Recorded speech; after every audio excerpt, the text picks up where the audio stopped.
When a league built on progress suddenly turns inward, the fallout can be ugly.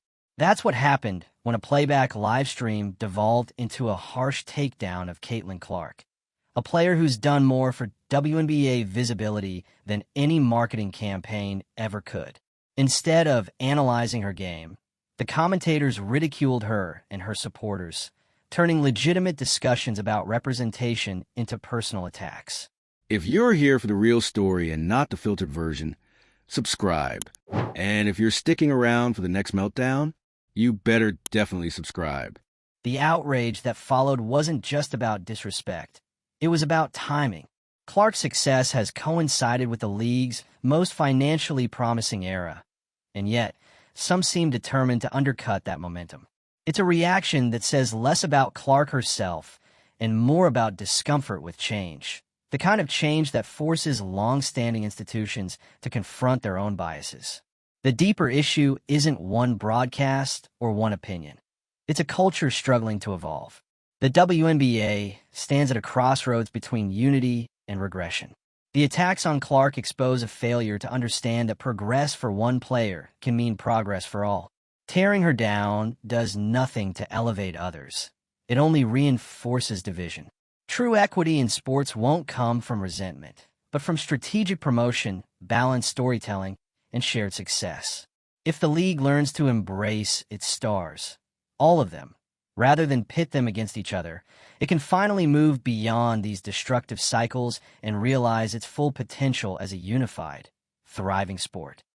Caitlin Clark has become the face of the most explosive season in WNBA history, and somehow, that's now a problem. During a live stream on playback, a group of commentators cross a line. What started as critique quickly unraveled into something much uglier. They didn't just talk about Clark's game. They went after her fan base, her success, her right to be celebrated. And it wasn't subtle. It was personal, disrespectful, mean-spirited, and it landed during the exact moment the league should be uniting behind its growth, not sabotaging it on air. This wasn't random. This wasn't a blip. It was a direct response to what Caitlin Clark represents: mainstream attention, marketability, and momentum. And instead of embracing that as a win for the league, the panel doubled down on tearing it apart. And the worst part? They did it in front of the very audience Clark helped bring in. The league has always said it wants more fans, more visibility, and more investment. Now it has it. And what does it do with that moment? It lets internal voices mock the player responsible for delivering it. That playback segment didn't just come off as bitter. It came off as short-sighted and self-defeating. Segment, CC press conference, because the truth is, Clark didn't walk into this league with special treatment. She came in with pressure, with expectations, with millions of eyes watching her every move. And she's delivered. She's averaging over 19 points per game. She's facilitating. She's breaking rookie records. And most importantly, she's helping an entire league grow. So why are people so eager to cut her down? A big part of it comes back to race. Let's not sugarcoat it. Some critics feel that Clark, as a white player, is getting more media attention, more sponsorships, and more league support than black players who've been holding this league down for years. That concern is valid. The imbalance in how athletes are promoted, especially along racial lines, is a real issue. But what's not okay is turning that valid frustration into targeted hostility against one player, especially one who has shown nothing but professionalism and respect. Attacking Clark doesn't fix anything. It doesn't fix the sponsorship gap. It doesn't change the fact that stars like Io Wilson have been overlooked.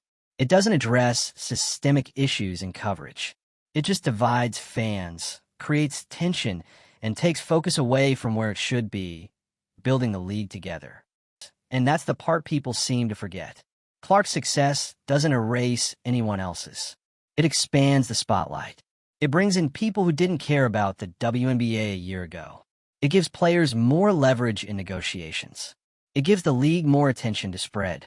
But instead of seizing the opportunity, parts of media are using this moment to sow resentment. Let's be real. Some of the people criticizing Clark now were nowhere to be found when the league was struggling to get coverage.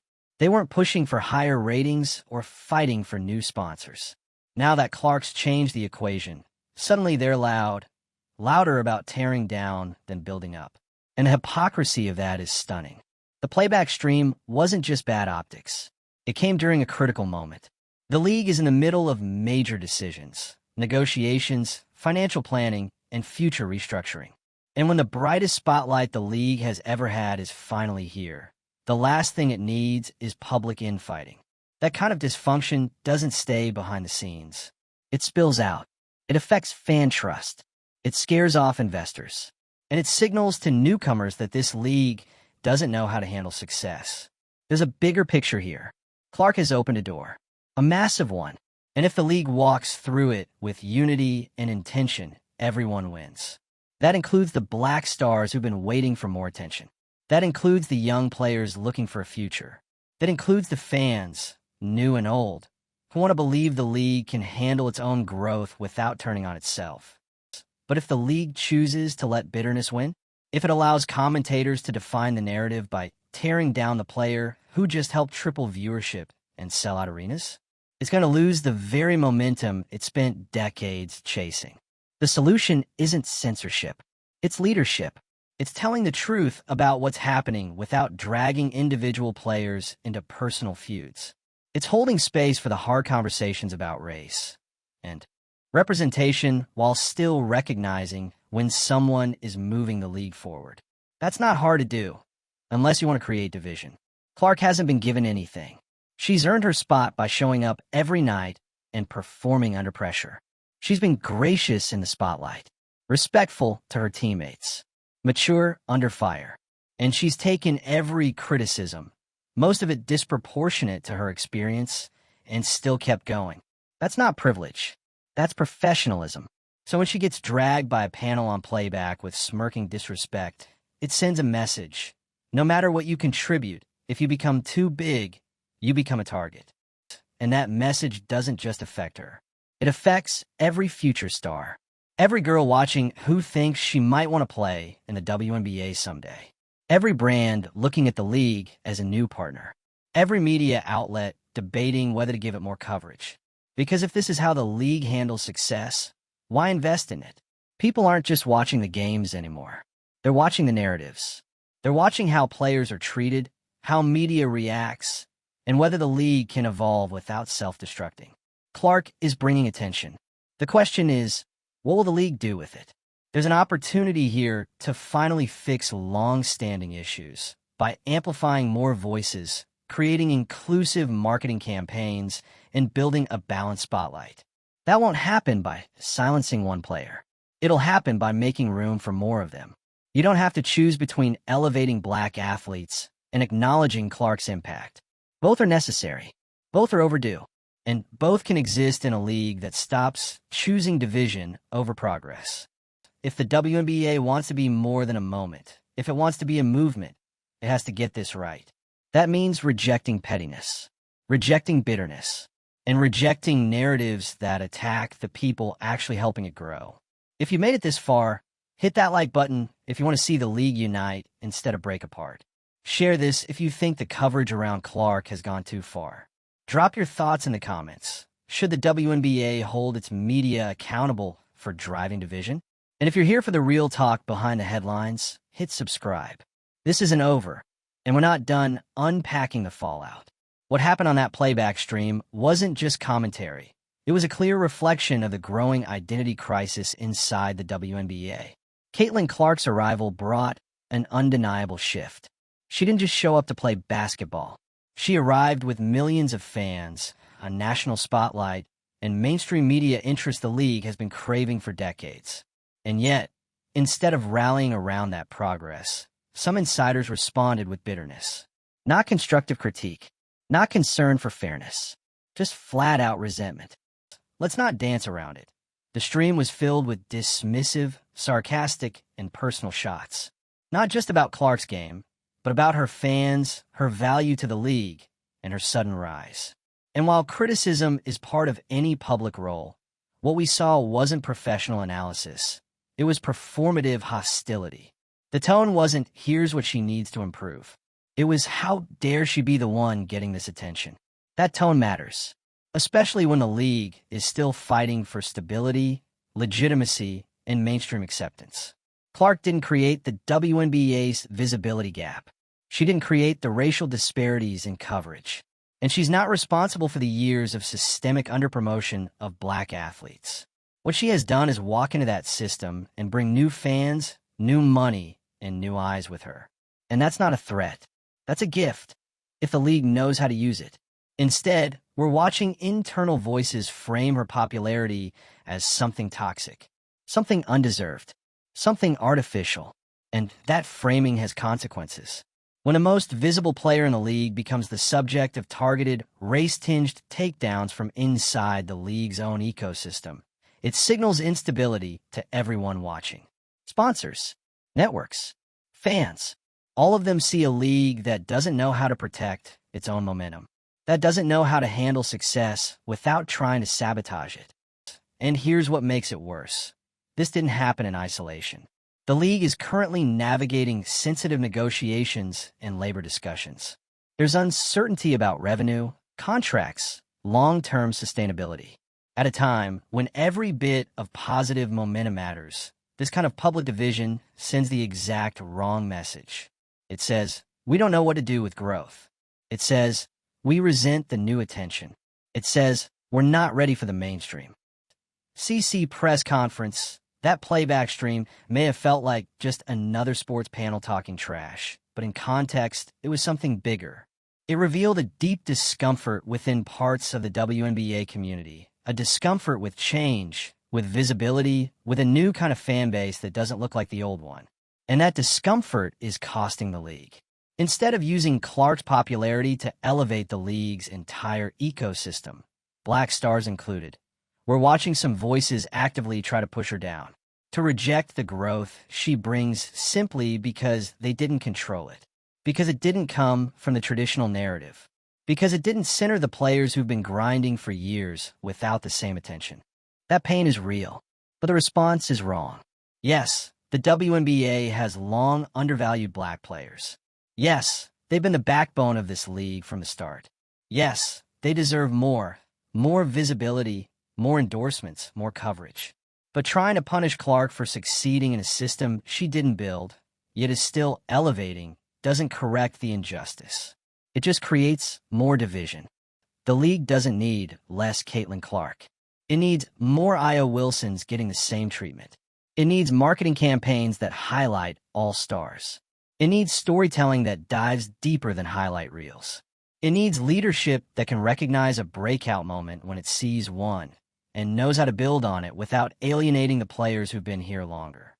Clark's rise can be a gateway, a starting point, a moment that opens the door for new fans to fall in love with the entire league. But not if she's treated like an enemy for walking through that door first. What happened on that stream also exposed the league's lack of media accountability. When commentators affiliated with the space feel empowered to tear down a rookie on a public platform without consequence, it reflects poorly on everyone. It shows that the internal culture hasn't caught up with the attention it now demands. In the NBA, a hit like that would spark formal responses, apologies, clarifications. But in the WNBA, it gets shrugged off as just another opinion. The league can't afford that anymore. Not when it's finally standing on a platform big enough to grow into something long-lasting. It needs to protect its image. It needs to support its stars, all of them. And it needs to address the internal bias and unresolved tension that's starting to leak out at the worst possible time. Because let's be real, Clark isn't going anywhere. Her numbers are only rising. Her fan base is expanding. And the longer the league tries to downplay her impact, the more obvious it becomes that some people would rather gatekeep progress than share in it. What we need now isn't another divisive stream. It's leadership. It's accountability. It's a recognition that one player's success can benefit everyone, if the league is smart enough to embrace it. That means uplifting black stars without vilifying Clark. That means confronting the racial disparities in promotion without scapegoating her for them. Because no matter how much certain people want to deny it, Caitlin Clark is a game changer. She's raised the ceiling. She's expanded the audience. And she's doing it with respect, with consistency, and under more scrutiny than any rookie should have to endure. She doesn't need defending because she's fragile. She needs defending because she's valuable. Valuable to the league, to the players around her, to the sponsors watching, and to the new generation of fans who are tuning in, many for the first time. If the WNBA loses them now, they may not come back. The real challenge here isn't Clark. It's whether the league is prepared to grow up, to handle mainstream attention like a professional league, to rise above internal resentments and step fully into the spotlight. That means taking criticism seriously, but drawing the line when it turns into bitterness. That means welcoming hard conversations, but refusing to let those conversations devolve into targeted disrespect. It's not enough to talk about growth. You have to act like you want it. And that means backing the players who bring it, even when they don't fit the old mold. Caitlin Clark is the mold now. Not because she's the best to ever do it. Not because she deserves more than anyone else. But because she's here, she's excelling, and she's pulling the entire league into a new tier of relevance. You don't throw that away because it's uncomfortable. You build on it. Caitlin Clark didn't ask for any of this. She didn't demand the spotlight. She didn't beg for the endorsements. She didn't manipulate her way into being the face of the league. She earned the buzz by doing what the league has been begging for, moving the needle. And now that she's done exactly that, the backlash is louder than the applause. The playback stream wasn't just a vent session. It was a public display of resentment. It was a message, spoken between the lines. You weren't supposed to be the one. That resentment has nothing to do with Clark's stats, her composure, or her conduct. It's about what she symbolizes, a shift in power, attention, and influence. She's not just a basketball player. She's become the flashpoint for a decades-long conversation about race, marketability, and who gets to rise in women's sports. Let's not ignore what's happening here. The people criticizing Clark aren't just doing it out of principle. Many of them are doing it because they're frustrated, because they've seen incredibly talented black players go unnoticed, because they've watched greatness exist in silence, while Clark's very presence triggers media storms. That frustration is valid, but channeling it into character assassination? That's not righteous. It's reckless. And it's dangerous for a league that can't afford this kind of internal implosion. The WNBA needs to be brutally honest with itself. The league's financial health is still fragile. Its visibility, despite historic gains this year, is still emerging. This isn't the time to turn on the player who's helping open doors. Clark is bringing in new fans by the millions. And some people are more worried about who those fans are than why they're here. They say she's only popular because she's white, that her success reflects racial bias in marketing, media, and sponsorships. And yes, white privilege is real, but Clark didn't create it. She's just navigating a system she didn't build, while being used as a proxy for every failure that system has produced. She's being punished for fitting the mold that brands love, even though she's shown up, played hard, stayed humble, and never once used her platform to put anyone else down. She's not trying to take anyone's shine. She's trying to coexist, and somehow, that's being treated like theft. It's exhausting to watch, because this league is finally starting to win. The numbers are up. The conversation is growing. Fans are more engaged than ever. And instead of protecting that momentum, we're watching the league get tangled in its own insecurities. The people inside this league need to stop acting like growth is a threat. Growth means more eyes, more money, more seats filled. And when someone brings all of that to the table, your first instinct shouldn't be to flip the table over. You want balance and representation? Great. Go build it. Promote black players. Get them endorsement deals. Push for storylines that matter. Use this moment of attention to shine a light on the rest of the league's talent. But tearing Clark down to do it? That's not activism. That's regression. What the playback stream revealed is that some people would rather burn it all down than share the credit. The old school mentality of "we suffered, so you should too" doesn't build equity. It builds resentment. And fans can smell it. Sponsors can see it. Networks can feel it. This is the test. Can the WNBA evolve past its growing pains and recognize that multiple things can be true at once?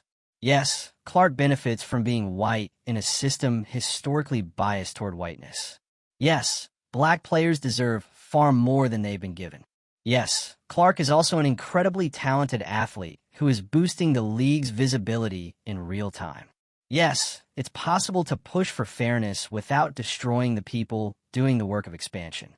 This is what maturity looks like: choosing nuance over outrage, choosing strategy over spite, choosing to build instead of blame. The comments made during that stream didn't just insult Clark. They insulted the intelligence of fans who want the league to grow. The kind of fans who are showing up now in droves. Fans who don't understand why the league is letting its own voices undercut its success from within. Clark didn't start this fight. She didn't invite it. She just became the latest scapegoat for a conversation that's long overdue, but badly misdirected. If the WNBA keeps letting that happen, letting success be met with suspicion, letting respect be met with mockery, it won't matter how many records are broken this season, because the league will have told the world that it can't handle its own success. This should have been a breakthrough year, and it still can be, but not if this is how the league chooses to treat the player who's currently pulling it into the national spotlight. It's time to grow up, to stop biting the hand that's feeding momentum, to stop mistaking one player's rise as another's erasure, to stop confusing unity with uniformity, and start understanding that success looks better when it's shared, not shredded. If you agree the league needs to protect progress instead of punishing it, like this video, share it with someone still trying to figure out what the real issue is. And drop your thoughts below. Should the WNBA be holding its media members accountable for undermining its stars? Subscribe if you're ready for the conversations others are too scared to have. Because this one, it's only getting louder.